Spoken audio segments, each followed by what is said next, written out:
Well, I don't know, the weather forecast today was wind, rain, but right now it's a beautiful carp fisher's dawn. Mist coming off the lake.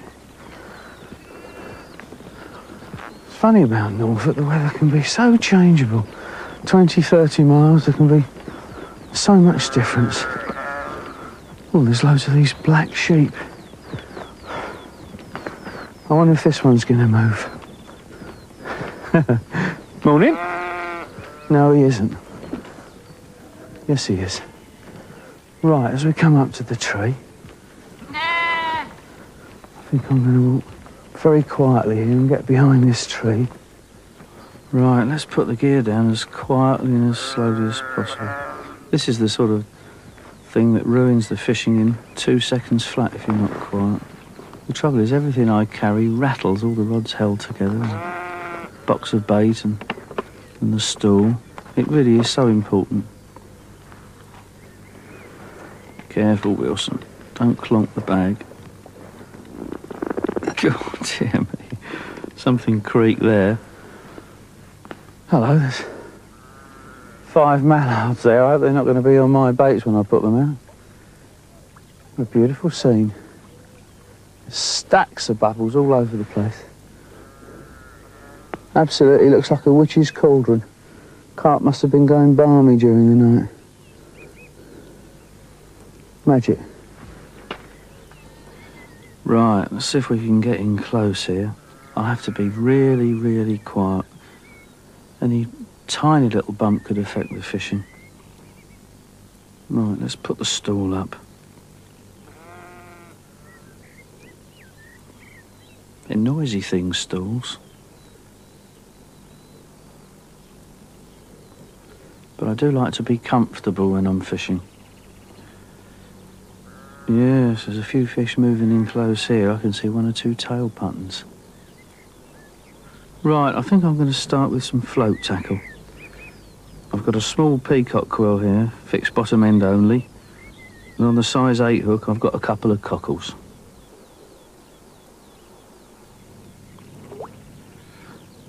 What a lovely spot this is. The surface is absolutely alive with midges. So peaceful. It's the magic of carp fishing. All summer fishing really early in the morning.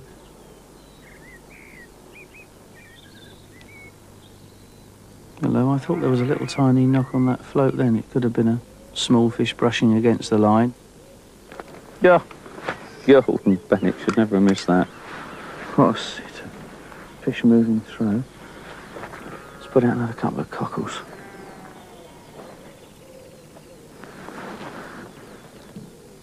I love using my centre pin for these close-in stints along the margins. It's such an effective way of fishing.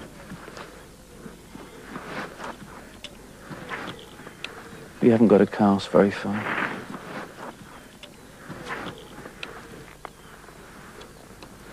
Just 2 fingers and it's out.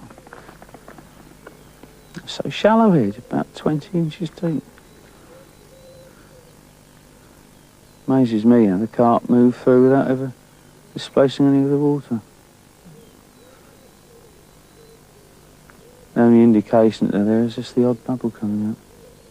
I think the bottom's a bit harder here, whereas out in the middle of the lake it's a bit softer and they tend to root that up quite a bit, but here you don't see so many bubbles coming up.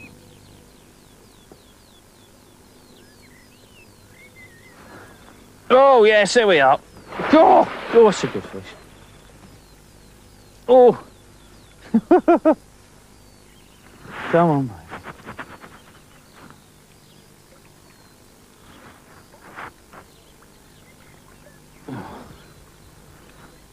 Oh. Let's try these shallows. Oh, can't do anything about it. They just go careering off. It's so shallow there. It's on a mud bed.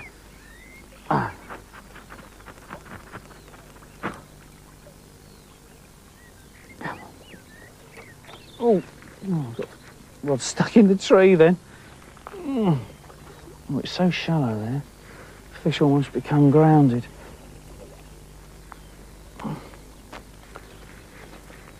Come on. Oh, that's nearly ready. Come on. Oh, no, it isn't. It's going to make another run.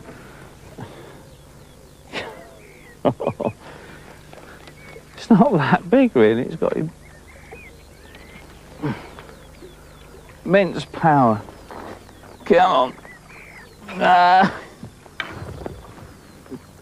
Oh, it isn't having any. Come on. No. Oh, gotcha. Oh, dear me. Oh, that's so shallow then. Oh, it's got caught in a branch.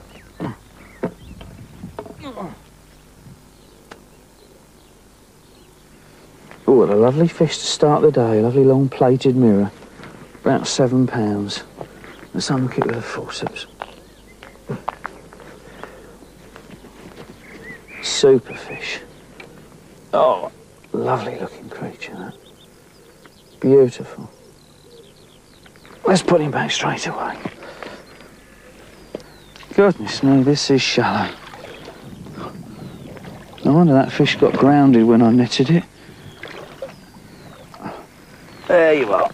Away you go. Oh, lovely.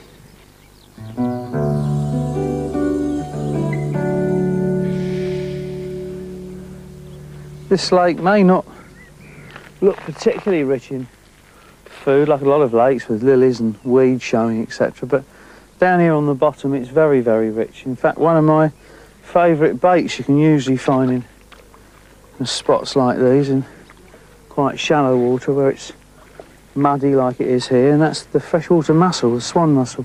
They're a super bait for carp. See if we can find a few. They live in the mud, and there's one.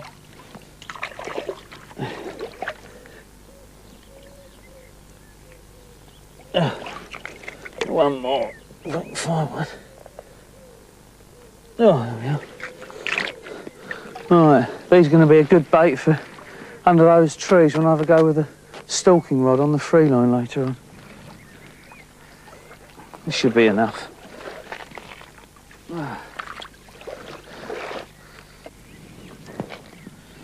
This is how to use swan mussels. You must open them first of all. Put a knife in between the shells and sever the muscles at each end that hold the shells, because otherwise you can split your finger. There we are. It reveals the nice soft orangey inside. That's our bait. Some people use the whole thing connected. Some people use these bits or sling them in for ground bait. And then the mussel itself, this lovely big orangey bit, goes on a number 4 hook. Just like that. It's a super carp bait. They love them.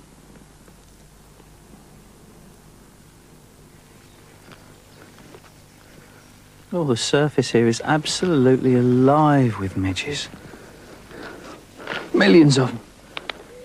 And of course down below on the bottom in the mud is their larvae, the bloodworm. It's obviously the most important food in this lake that the carp eat, and it's probably the most important food for most freshwater species. But there are other forms of life in here. Let's have a dip with the net, see what we can find.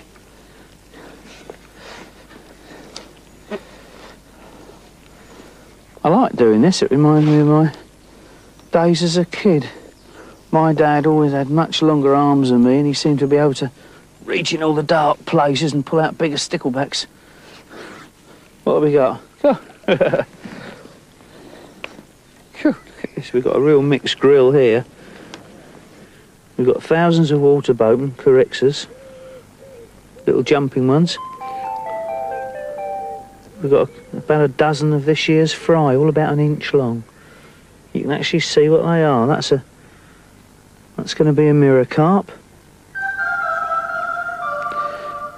Oh, and there's a true leather. That one hasn't got a scale on it at all. Completely, look at that, isn't it? beautiful. And then we've got just the ordinary plain scale common carp. They really are beautiful.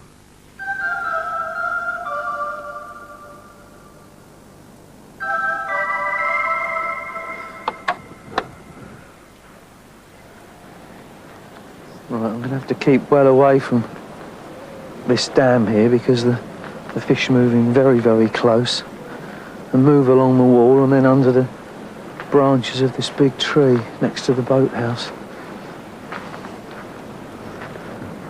The ripple's still quite strong.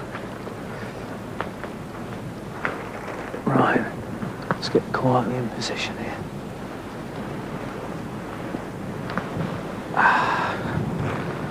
Right. Extend the net a little.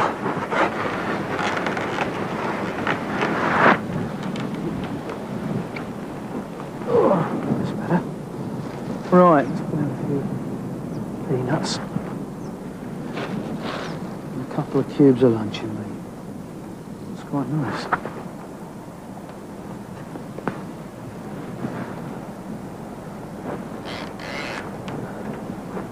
Push the float up a little for this. I think that's about right. We'll put a single peanut on. This is how I like to hook on these American peanuts. Right through the end. Just like that. Leaving the entire hook proud.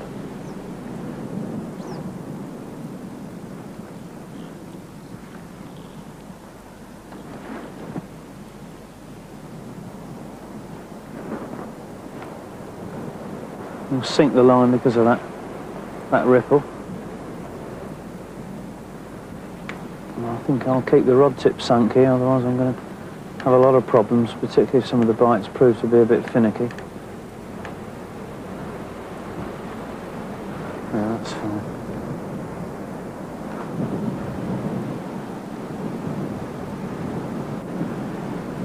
So begins the waiting game.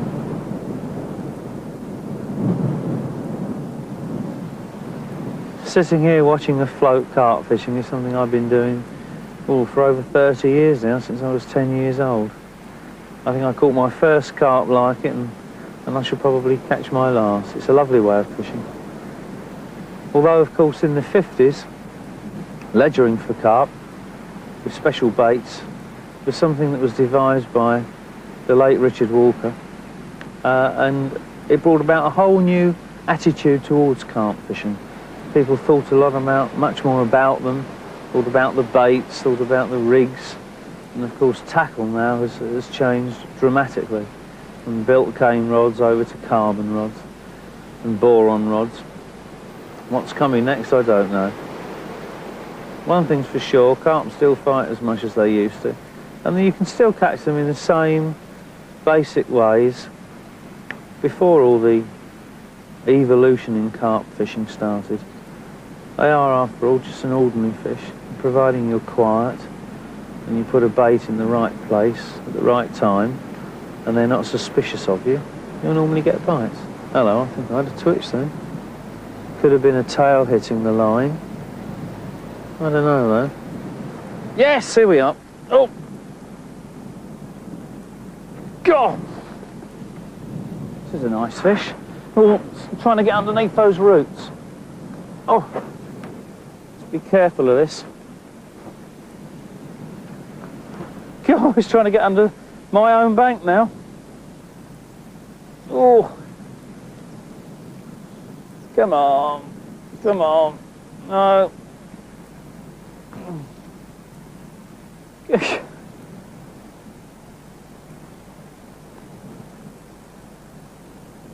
Go.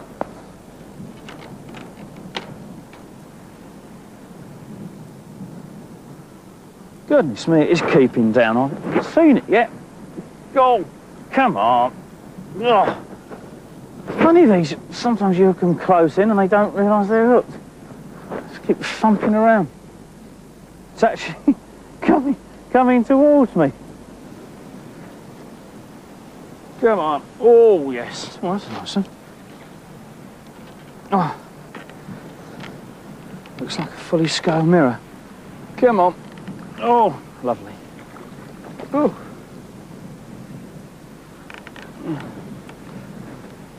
Oh.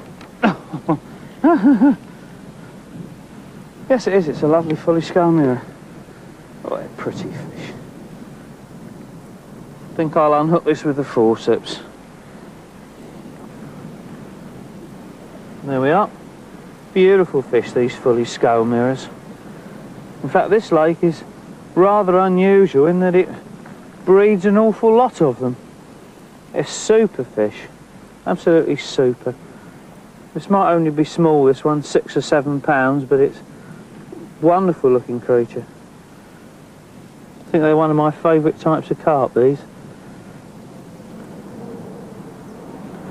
Well, that swim's gone dead, so I think I'm going to try this long run by the sedges here where I pre-baited earlier on. Oh, there's a lovely big patch of willow herb here. It's my favourite wildflower, super colour. Here we are, here's the swim. Ooh. Yes, there's a lovely close run here that I can cover with the centre pin and float tackle. Only about 3 yards out. And then I'll put a ledger with a shot rig out on a buzzer about 20 yards where I'll put the nuts.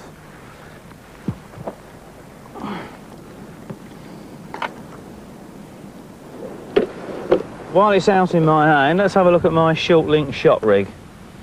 There's an 1.5 ounce bomb on a 2-inch link tied to the bottom of a size 10 swivel, and on the top is tied the reel line and the hook link, which is only 4 inches. That's in case, should the swivel break in the middle, you're still connected to the fish. And it works like this. Everything's tight to the rod, or almost tight. Along comes a carp, sucks up the bait, goes to move off, moves the lead, feels the point of the hook, and does a runner, and the hook goes home. The secret of shot rigs, of course, is to have a needle sharp hook, and that one's very sharp.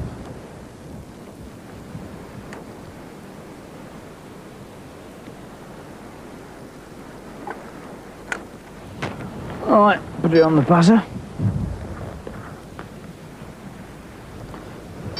As I've only got 6 pound line, I'm fishing with the bail arm closed, but the end to reverse, so that as soon as a fish picks this up and makes off, the reel will actually churn. Sometimes if I'm fishing with heavier line, I might even, buzzer's fine, fish with heavier line, but in this instance, the line could snap on a very fast take, so I've left the end to reverse off. Right, let's get the float rod out. I've swapped over to a cockle again here.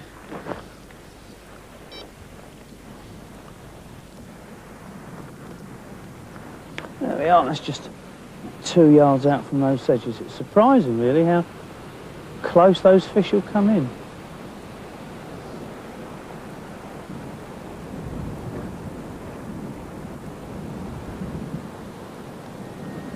Hello, I think one. Hello, here we are.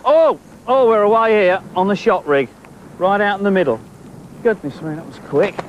Oh, I've got to try and stop that getting to those rushes there. Oh, I've just turned it. It's heading out towards the middle again. I was just about to cast out another cockle on the float rig, and up she went. This is a very good fish by the look of it. Very good fish. Have to be careful with this one. Oh, it's heading right out into the middle of the lake. No, it's coming in again. Goodness me, it's a flyer. Oh!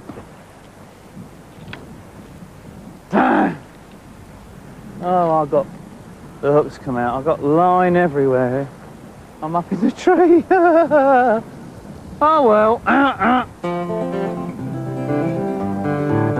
So it goes. Over this stile quietly. Don't like stiles close to the lake. Oh. This is the swim I fancy, where I put in a few floaters a little while back, and actually I just saw one come up there. Here we are. Of course, it's a lovely umbrella under here.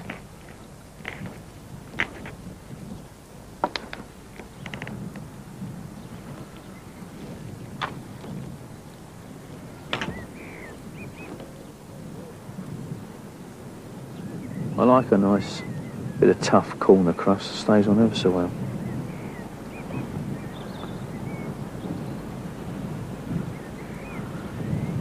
This is how my little 10-pin controller float works.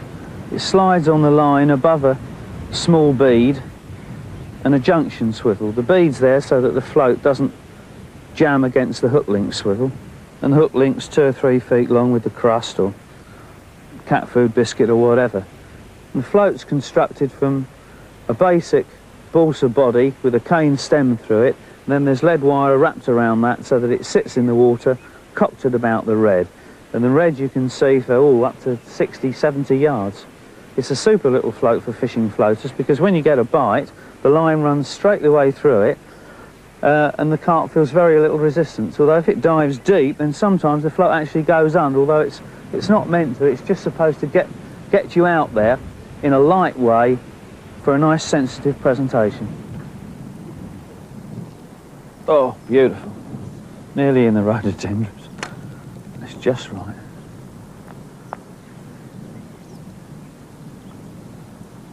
The nice thing about floater fishing is that expectancy.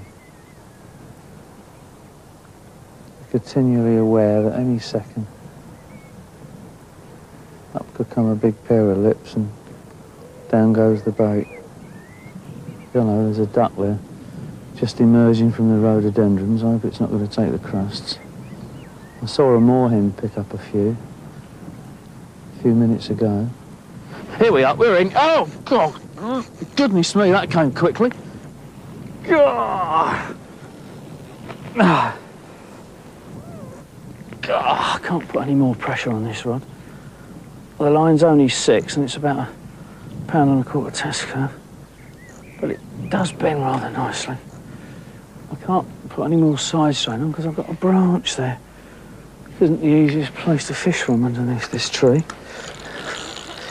Well, let's get the net ready. Well, I don't really think it's quite ready yet.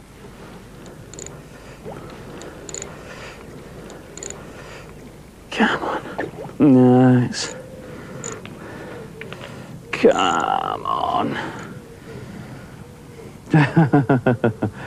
No, I must be patient. Not one of my greatest virtues. Oh, it's off again. That's a nice fish. Watch it very strong. Come on. No, no, no. Oh, you little devil. God. God, it's... God. Dear me, these have got unbelievable power. Oh. The swimmer's roll, then. Come on. No, still not having it.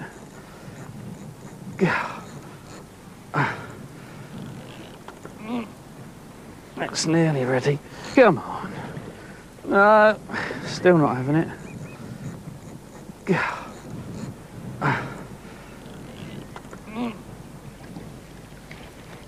Oh. Yes, I think it is. Oh. Oh. God, dear me. Oh, beautiful. Oh, it's a lovely fully scale mirror. Oh.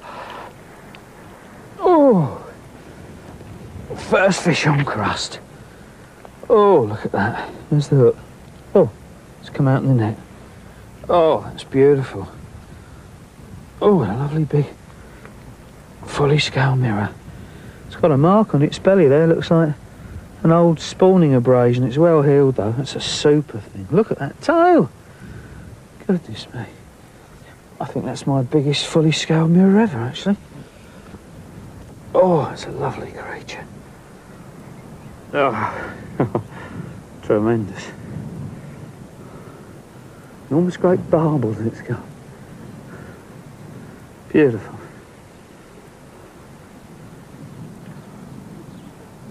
What a super fish to end this series with. So it's goodbye from me, and it's goodbye from her. Absolute magic.